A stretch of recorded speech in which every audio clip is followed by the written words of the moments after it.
Atenção, galera do PAS, você que vai fazer a prova da terceira etapa do PAS UNB, você que está cursando a terceira série, não perca esta aula. Vou fazer uma análise do poema A Noite Dissolve os Homens, de Carlos Drummond de Andrade. Vamos entender por que este poema está relacionado ao contexto histórico, ao contexto literário e à segunda fase da obra, da poética de Carlos Drummond de Andrade. Então, você já sabe, cai pra dentro! O poema A Noite Dissolve os Homens foi publicado no livro Sentimento do Mundo em 1940. Nessa época, o Brasil passava por um período chamado Estado Novo. Era o primeiro período do governo de Getúlio Vargas. Propaganda e educação como instrumentos como instrumentos do Estado. A escola tinha como objetivo estimular a nacionalidade, a disciplina, o trabalho. Getúlio Vargas foi chamado por alguns de pai dos pobres, por causa das leis que foram criadas em seu governo, das leis trabalhistas. Por outros, ele foi chamado de populista. Mas uma coisa é certa, seu governo foi marcado pelo fascismo. Atenção, essa palavra fascismo aparece no poema e nos dá a pista para identificar o significado de várias metáforas. Isso quer dizer, o contexto histórico para a compreensão desse poema é muito importante. Mas um fato curioso desse contexto histórico é que o autor, Carlos Drummond de Andrade, questionava o capitalismo, era simpatizante do comunismo e, ao mesmo tempo, trabalhava para o Ministério da Educação do governo de Getúlio Vargas. Ele era chefe de gabinete do ministro Gustavo Capanema, seu ex-colega de escola, ou seja, ele trabalhava para um governo que perseguia os comunistas, com os quais ele se simpatizava, embora depois ele tenha largado a política e tenha se tornado incrédulo, tenha se tornado cético. Carlos Drummond de Andrade nasceu em Itabira do Mato Dentro, no interior de Minas Gerais, hoje chamada a cidade de Itabira. Nasceu em outubro de 1902, filho de uma família de 9 filhos, ele foi o 9º. Sua família, seu pai e sua mãe eram primos e descendentes de donos de terras muito ricas em minério. Então, sua família era uma família abastada. Só para se ter uma ideia, o pico mais rico em minério, chamado Pico do Cauê, pertencia à família de Carlos Drummond de Andrade, quando ele era criança. Mas o menino Carlos não se dava conta dessa riqueza nessa época. O que ele gostava mesmo era de outras coisas do cotidiano. Carlos Drummond de Andrade gostava de conversar com as nuvens, conversar com os passarinhos. Conta-se que quando um tio dele, um tio materno, ia à sua casa e começava a recitar os versos, porque ele era repentista, Carlos Drummond de Andrade ficava quieto, concentrado, prestando atenção. E isso fazia com que todos o achassem estranho. Depois de estudar em sua terra natal e estudar em Belo Horizonte, aos 16 anos, em 1918, ele se internou no Colégio Anchieta e um ano depois, em Nova Friburgo, no Colégio Anchieta, em Nova Friburgo, Rio de Janeiro. Depois de um ano, ele foi expulso. Ele volta para Belo Horizonte. Lá em Belo Horizonte, ele alavanca a sua carreira de jornalista e escritor, forma um grupo de escritores e funda um periódico chamado A Revista para divulgar o modernismo em Minas Gerais. aos 27 anos é aprovado em um concurso público e aos 32 anos ele é transferido para o Rio de Janeiro para trabalhar como chefe de gabinete do ministro da Educação, Gustavo Capanema, o ministro de Getúlio Vargas, como eu falei no início da aula. Nessa época ele dá seguimento à sua carreira de escritor no Rio de Janeiro, se torna o ídolo dos escritores iniciantes, passa a viver no Rio de Janeiro. Por 4 décadas ele retratou muito bem, com muita sensibilidade, o cotidiano do Rio de Janeiro, mas sua cidade natal não deixou de aparecer na sua poesia. Há muitos poemas em que ele trata da sua cidade natal. O poeta conseguiu viver de literatura. Morreu em 1987, depois de 12 dias da morte de sua única filha. A segunda fase do modernismo começa com a publicação do livro de Carlos Drummond de Andrade chamado Alguma Poesia, que é o primeiro livro dele também. Então já se percebe aí a importância dele no cenário literário, que é o primeiro livro dele e é o primeiro livro da segunda fase do modernismo.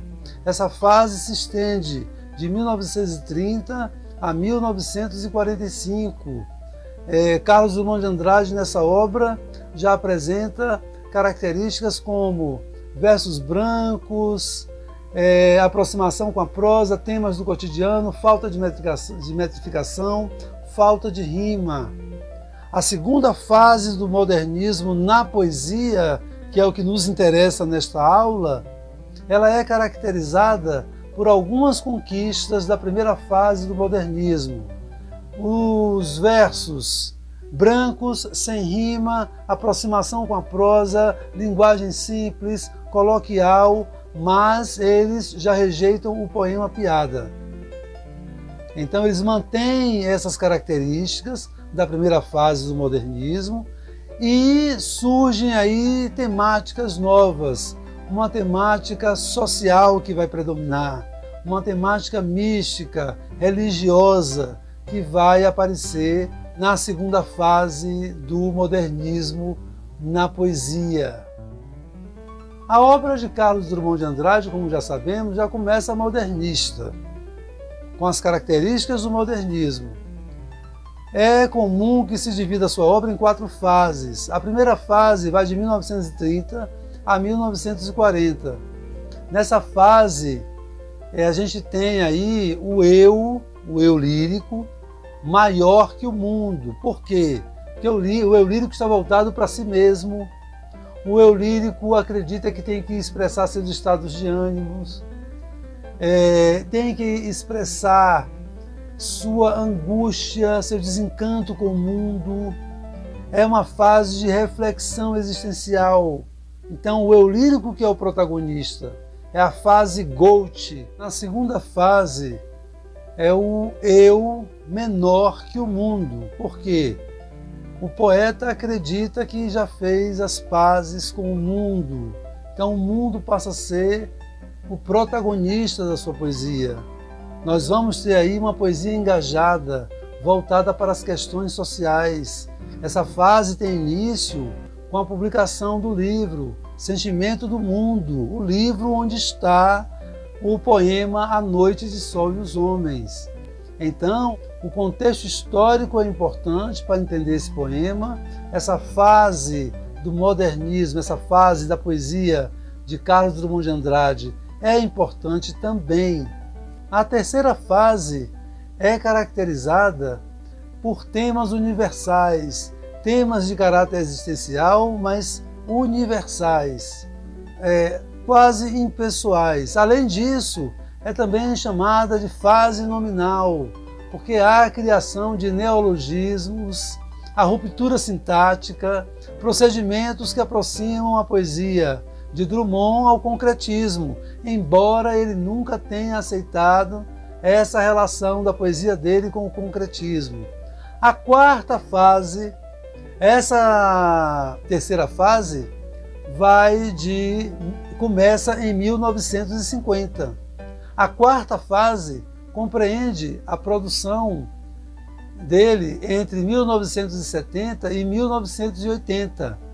Além dos temas universais, ele vai ter aí o poema da memória, vai tratar da infância, da família, da cidade onde nasceu, do humor do dia a dia, da autoironia.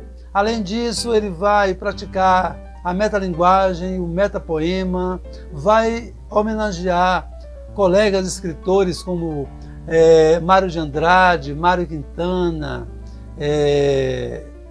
Manuel Bandeira. Carlos Drummond escreveu muita crônica e até hoje se discute se ele era melhor como cronista ou como poeta, mas acredito eu que depende de ponto de vista. O poema A Noite Dissolve os Homens é um poema que tem um significado sociológico e político, porque faz parte de uma literatura engajada, uma literatura que era contra o nazifascismo. Inclusive, o poema foi dedicado a Cândido Portinari, que sempre lutou contra o totalitarismo do Estado Novo. Esse é o sentido geral do texto, mas agora vamos dar uma olhadinha nos versos. Essa primeira parte do poema, ela relata fatos consequentes da chegada da noite. Quais são as consequências da chegada da noite para a humanidade? Mas a noite, como vocês viram no bloco anterior, é uma metáfora. Os eventos que estão ocorrendo no mundo, no Brasil, a ascensão do nazifascismo, a guerra na Espanha, a Segunda Guerra Mundial, o governo de Getúlio Vargas no Brasil. Ele usa uma linguagem simples em todo o poema, mas metafórica. Antes de começar as observações nos versos, peço a vocês que fiquem atentos ao fato de que na primeira parte, a parte que é a noite, o eu lírico usa os verbos na terceira pessoa, porque ele se distancia da noite, já que na segunda parte, a aurora, ele usa a segunda pessoa, ele tem intimidade com a aurora. Outro aspecto que eu gostaria que vocês observassem é que nessa primeira parte os versos estão metrificados. Nós temos versos de 7 e 8 sílabas, sendo que o poeta é modernista. Vamos aos primeiros versos. O poeta anuncia que a noite chegou, fazendo referência à guerra. Faz um movimento de espanto. Que noite! Em seguida, ele se mostra alienado. Esse sentimento tem uma representação universal, pois assim como todas as multidões, assim como as massas, ele não enxerga os irmãos, nem se perturba com os humores de antes. Aqui, continuando com a linguagem metafórica e simples, ele diz que a guerra espalhou o medo por todos os lugares e por todas as pessoas, deixando-as confusas e sem esperanças. Nesses versos, ele deixa evidente que não há amor, ou, pelo menos, nem o amor sensibiliza aqueles que promovem a guerra. Não há espaço para o amor na noite, ou seja, na guerra, e não adianta sofrer por isso. Ela destrói até mesmo pátrias inteiras. Fatalismo. Não há solução para a guerra, nem para os estados totalitários. Ele propõe o suicídio em vez de ser tragado por essa noite metafórica. É o ápice do pessimismo que a noite ou a guerra impõe. Agora vamos ver a segunda parte, a aurora. A aurora é uma metáfora também. A noite é o fim do dia e a aurora é o começo do dia, quando o sol nasce e tudo fica claro. Ele se dirige à aurora e a aurora é um vocativo. Então ele fala com a aurora e ele usa a segunda pessoa para falar com a aurora. Então com a aurora ele tem intimidade. Por outro lado, os versos nessa segunda parte são livres, em oposição à primeira parte, que os versos estão metrificados em 7 e 8 sílabas. A aurora representa a esperança, que pode acabar com o mundo fascista. Então o poeta firma um pacto com o futuro, com a esperança de um mundo melhor. Nesses versos, a esperança, apesar de tanta raiva, humilhação e queixas, poderá acabar com a guerra, essa treva noturna. Nesses versos aqui, o simples toque dos dedos da aurora no triste mundo fascista o faz decompor-se de tanto poder que a esperança tem, que a aurora tem. O poeta mostra toda a sua crença na esperança de um mundo melhor. A esperança é muito mais forte que as atrocidades do mundo, pois o simples toque da aurora, que é a esperança, destrói todo o mundo fascista. Aqui nesses versos, ele segue exaltando a aurora, o amanhecer de um novo mundo, a esperança, dizendo que até o suor se transforma em um óleo suave só de imaginar a vinda da aurora, que é a esperança. Reitera a necessidade de ter esperança quando diz que havemos de amanhecer, pois o mundo atual está pintado de sangue, mas é um sangue doce, pois é de inocente. Por isso ele servirá para cobrir as faces da aurora, a esperança, que está pálida, ou seja, é em nome dos mortos que a humanidade deverá esperar a aurora de um mundo melhor, que acabará de vez com a noite, palavra repetida várias vezes, uma redundância que parece ter intenção de mostrar a amplitude da guerra. Galera, este foi mais um vídeo da Zimarco Letras com o professor Rosimar. Se você quer mais videoaulas de literatura nesse formato, inscreva-se, deixe o seu like, compartilhe.